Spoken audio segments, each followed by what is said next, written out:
Kalau kamu suka cerita cinta yang bikin baper dan penuh drama seperti ini, jangan lupa subscribe ya.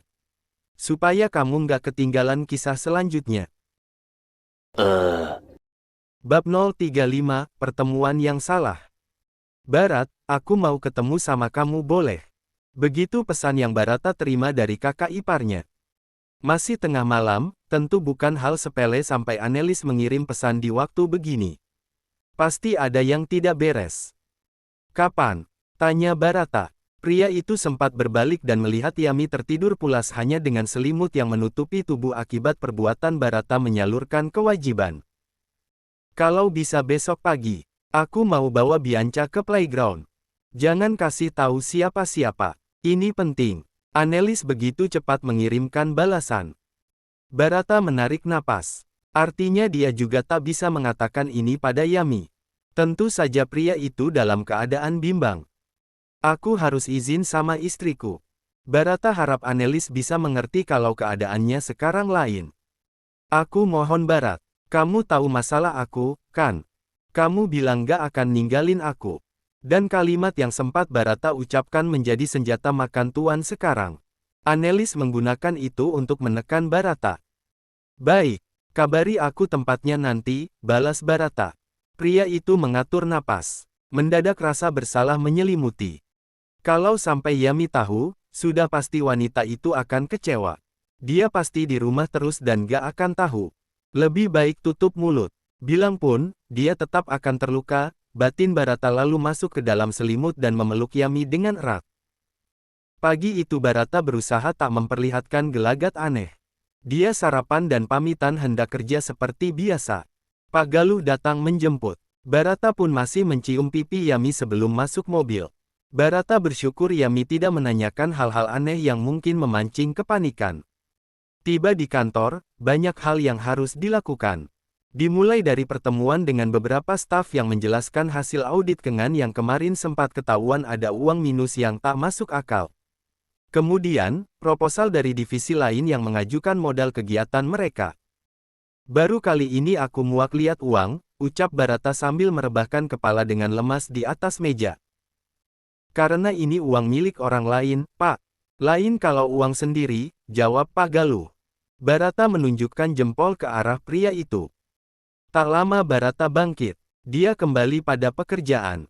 Ponselnya tiba-tiba berbunyi. Barata meraih benda itu dan membaca isi pesan. Galuh yang duduk di depan terhalang meja tak curiga sama sekali dengan gelagat Barata. Ini tempatnya. Datang sendiri. Kalau bisa jangan ketahuan siapa-siapa, pinta Annelies dalam pesan itu. Barata menggaruk belakang kepala. Bagaimana caranya dia kabur saat ini juga? Annelies pasti sedang menunggu sekarang. Pak, aku izin ke kamar mandi bentar. Kayaknya efek karena tadi pagi gak sempet bab. Jadi sekarang toilet nagih hutang sama aku. Barata mundurkan kursinya sedikit lalu berdiri dan berjalan keluar. Pak Barata, bukannya ada toilet dalam kantor? Galuh menunjuk pintu yang ada tak jauh dari meja kerja. Aku lebih suka di luar. Toiletnya ada banyak di sekat bilik jadi aku bisa sambil ngobrol. Alasan Barata membuat Galuh mengedipkan mata berkali-kali. Barata lekas lari keluar. Dia turun ke parkiran dengan lift. Di sana Barata memesan taksi online untuk mengantar ke tujuan. Masalahnya dia tak membawa mobil pribadi. Untung saja jarak taksi tak begitu jauh dari titik penjemputan sehingga Barata bisa lekas pergi. Tak lupa dia harus menyusun skenario jika nanti Galuh bertanya kemana dirinya pergi begitu lama. Playground itu ada di lantai atas sebuah mall.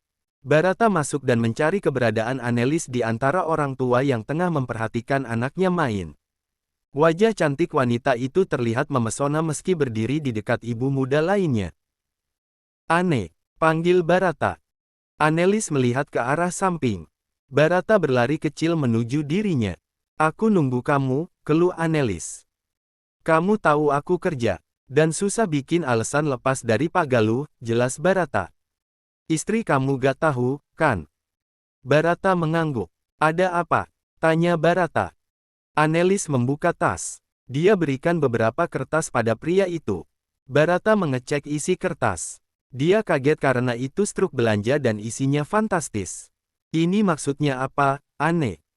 Pelakor itu bukan wanita biasa. Kamu lihat sendiri gimana loyalnya kakak kamu bayar servis perempuan itu. Apalagi sekarang nenek udah gak ada. Dia jadi makin leluasa. Kamu udah minta bantuan sama Kak Bahasa. Kamu tahu sendiri aku sama Baginda gak pernah akur. Aku gak bisa nasihatin dia. Barata merasa kasihan dengan Annelies, apalagi Bianca. Anak itu terlihat senang main tanpa mengetahui prahara besar dalam rumah tangga kedua orang tua. Om Barat, panggil Bianca yang tengah mandi bola. Barata melambaikan tangan. Annelies menarik lengan pria itu ke tempat yang agak jauh. Aneh, Bianca gimana? Di sana aman, ada penjaganya. Ini penting Barat. Setelah agak jauh dari pandangan Bianca, Annelies memeluk Barata dengan erat. Baginda sama aku bakalan cerai, ungkap wanita itu. Terasa detakan hebat di jantung Barata. Tak bisa dipungkiri ada rasa senang mendengar hal itu. Kenapa? Apa gak ada solusi? Bicarakan baik-baik. Barata melepas pelukan. Dia membuat jarak dengan Annelies. Bukan aku. Baginda yang mau. Dia udah siapin pengacara buat talak cerai aku. Tinggal nunggu waktunya kapan. Annelies meneteskan air mata. Rasanya sedih melihat wanita itu terluka. Aku cinta sama suamiku, Barat. Aku gak mau kehilangan dia. Tapi, dia malah buang aku dan gantikan sama perempuan lain. Barata memeluk Annelies dengan erat. Aneh, kamu harus kuat. Kamu cantik. Pasti kamu bisa rebut suami kamu lagi. Aku akan bantu sebisaku. Kalau perlu, aku singkirkan perempuan itu. Annelies menggeleng. Gak mudah bisa nerima dia lagi, Barat. Rasa sakit ini gak bisa sembuh hanya dengan dia bilang kata maaf dan menyesal. Wanita mana yang tahan diselingkuhi? Aku ngerti perasaan kamu, timpal Barata. Padahal selama ini aku simpan kepercayaan sama dia. Aku layani dia dengan baik sebagai istri. Ternyata tubuh yang dia gunakan untuk mendekapku juga pernah mendekap wanita lain. Terus aku harus gimana, Aneh? Tanya Barata bingung. Aku cuma gak tahu harus pergi kemana setelah Baginda ceraikan aku. Aku malu pulang ke rumah orang tua, Barat. Tapi, aku juga gak sanggup besarkan Bianca sendiri tanpa Baginda. Pikiranku aku benar-benar kacau sekarang ini. Barata mengusap punggung Annelies. Dia ingin bilang kalau dirinya siap menerima Annelies dan menggantikan Baginda. Namun, urung. Barata ingat tekadnya. Dia ingat janji pada nenek dan Yami. Aku akan bantu kamu untuk bangkit sampai bisa berdiri sendiri. Aku juga bakalan ngomong sama Bahasa. Bianca itu ponakan kami, mana mungkin kami biarin dia hidup kekurangan. Aku gak tahu harus cerita ke siapa lagi selain kamu. Makasih Barat. Tangis Annelies pecah. Tangannya sampai gemetar saking menahan kesal dan derita sendiri. Later. Bab 036, ingin kejujuran. Gak ada kemana. Dia gak pulang ke rumah, jawab Yami saat Pak Galuh menelpon karena Barata tak kunjung datang ke kantor. Memang terasa heran mendengar Barata yang songongnya selangit alasan ingin pakai toilet yang digunakan dengan karyawan lain. Biar saya cari Pak Barata lagi, Nyonya. Sepertinya beliau tengah mencari makan siang di suatu tempat. Memang sudah waktunya. Galuh melihat ke jam di pergelangan tangan. Begitu panggilan ditutup, perasaan Yami jadi tak enak. Lekas dia menelepon Barata dengan ponsel yang sudah sering ngadat akibat sudah lumayan tua. Bukannya Barata pelit tak mau belikan, Yami tak ingin ribet memindahkan banyak data ke ponsel baru. Begitu telepon diangkat, suara yang Yami dengar adalah keramaian. Kamu di mana, Mas? Tanya Yami. Mall. Aku mau beliin koyu mainan sambil nyari makan. Ada apa, Mbak? Barata terdengar santai meski dia saat ini sudah jelas tengah berdusta. Pak Galuh nyari kamu. Bukannya kerja malah jalan-jalan. Baru kemarin kamu katanya mau kerja rajin. Belum juga 24 jam udah hilaf, omel Yami. Aku udah kerja tadi. Sekarang jam istirahat. Badanku juga kekuatannya terbatas, alasan Barata. Yami hanya mendengkus. Wanita itu jalan bolak-balik di halaman rumah. Sedang Koyu tengah main puzzle di atas rumput. Sesekali anak itu berguling malas. Cepat pulang ke kantor dan angkat telepon Pak Galuh, ya. Yang baik sama orang tua, jangan ngerepotin terus. Kasihan Pak Galuh. Baik, Uma. Bianca. Yami bisa mendengar suara itu meski lumayan tipis. Di sana jantungnya terasa seperti disayat. Setelah itu terdengar gerasak-gerusuk di seberang sana. Yami pikir pasti sekarang suaminya sedang mencari tempat lain agar suara tadi tak terdengar lagi. Yang, kamu mau aku beliin wafle gak? Tawar Barata masih biasa saja. Gak usah, Mas, balas Yami. Di sini moodnya sudah hancur. Bagaimanapun dia tak bisa menepis anggapan ada Annelies di sana bersama suaminya hingga Barata harus berbohong. Untuk apa mereka bertemu, apa yang dibicarakan dan yang mereka lakukan saat itu. Meski Barata menjelaskan sekalipun, tetap saja rasa kecewa seakan mencekik Yami untuk kembali ke kenyataan bahwa mungkin saat ini bukan dia yang Barata cintai. Terus kamu mau pesan apa? Barata kembali menawarkan. Aku mau pesan kejujuran kamu boleh. Karena salah satu yang menghancurkan kasih sayang adalah kecurigaan dan orang gak akan curiga jika dia tidak dibohongi. Terdengar lirih suara wanita itu. Yami tak dapat menahan air mata menetes dari salah satu sudut matanya. Yami, aku tahu kamu kecewa. Rasanya emang Allah gak izinin aku buat nambah dosa. Cuman aku bisa pastiin ini gak seperti yang kamu bayangin. Apa yang aku bayangin, Mas? Yami ingin Barata menjelaskan alasan dirinya ada di sana. Aku kesini sebagai pamannya Bianca, bukan untuk Annelies. Kenapa? Aku gak bisa jawab. Ini aib keluarga kakakku. Barata tahu mungkin kepercayaan Yami pada dirinya akan berubah setelah ini. Kamu tetap akan pulang, kan? Aku tetap akan pulang ke pelukan kamu. Gak ada rumah lain yang aku bangun untuk wanita selain kamu. Mungkin tadi aku bohong. Tapi, kali ini jujur. Tapi, tolong sekali jangan bilang sama Pak Galuh aku ketemu sama Anne.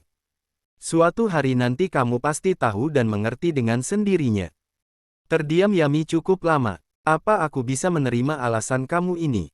Batin Yami. Dia duduk sejenak di kursi taman. Aku tutup teleponnya, ya. Pamit Yami. Barata menurunkan ponsel dan menatap dari layar benda itu. Kamu pasti kecewa banget, ya. Harusnya aku semalam tegas buat nolak. Salah banget aku. Barata turun ke lantai dasar. Dia harus menunggu taksi online lain. Yami usap air mata yang membasahi pipi. Dia harus bisa menguatkan diri sendiri dibandingkan harus kesal dan marah yang mungkin malah memancing pertengkaran. Ya Allah, lindungi hati suamiku. Semoga kedepannya dia mulai benar-benar bisa mengubah rasa. Perasaannya sudah salah pada wanita itu, doa Yami. Uma, panggil Koyu yang menghampiri ibunya sambil membawa sebuah puzzle. Ada apa, nak? Tanya Yami. Koyu langsung naik ke samping Yami dan memeluk wanita itu. Koyu manis banget. Koyu sayang Uma. Jangan nangis, Uma, ucap anak itu kemudian mengecup pipi Yami. Iya, ada alasan kenapa Yami merasa bahagia mengangkat Koyu menjadi anaknya. Setiap dia merasa jatuh dan sedih, wajah Koyu yang lucu dan imut menjadi obat sendiri. Koyu, makasih banyak selalu sama Uma. Koyu anak yang hebat dan baik. Uma juga sayang sekali sama Koyu. Yami balas memeluk Koyu. Dia gelitiki anak itu hingga tertawa terbahak-bahak. Tawa Koyu menular pada Yami. Wanita yang tadinya merasa sakit dan kecewa kini tertawa dengan lepas. Andai saja jika tak ada yang menjeda. Tiba-tiba telepon masuk. Yami heran karena itu dari Bu RT di rumah orang tuanya dulu. Sudah lama orang di kampungnya Yami tidak menghubungi. Yami angkat dengan penuh tanya dalam benak. Assalamualaikum, Bu RT ada apa? Waalaikumsalam, Yami. Apa kabar kamu di Jakarta? Baik, Bu. Alhamdulillah. Kabar ibu sama keluarga juga gimana? Ya gitu saja. Maaf ibu ganggu. Kamu lagi kerja, kah? Koyu memainkan ujung kerudung Yami. Anak itu sesekali menguap. Wajar, sudah waktunya tidur siang. Gak, Bu. Sekarang Yami sudah menikah jadi fokus mengurus rumah tangga, jawab Yami. Alhamdulillah, syukurlah. Kenapa gak kasih tahu ibu, Mi? Yami merasa malu sendiri ditanya begitu. Kenapa dia bisa lupa? Maaf, Bu. Yami nikah dadakan jadi lupa harus kasih tahu siapa saja. Ya gak apa, Mi. Ibu mau bilang sesuatu yang mungkin kamu gak akan seneng dengernya. Gimana, Bu? Ada rumor dari orang gak bertanggung jawab.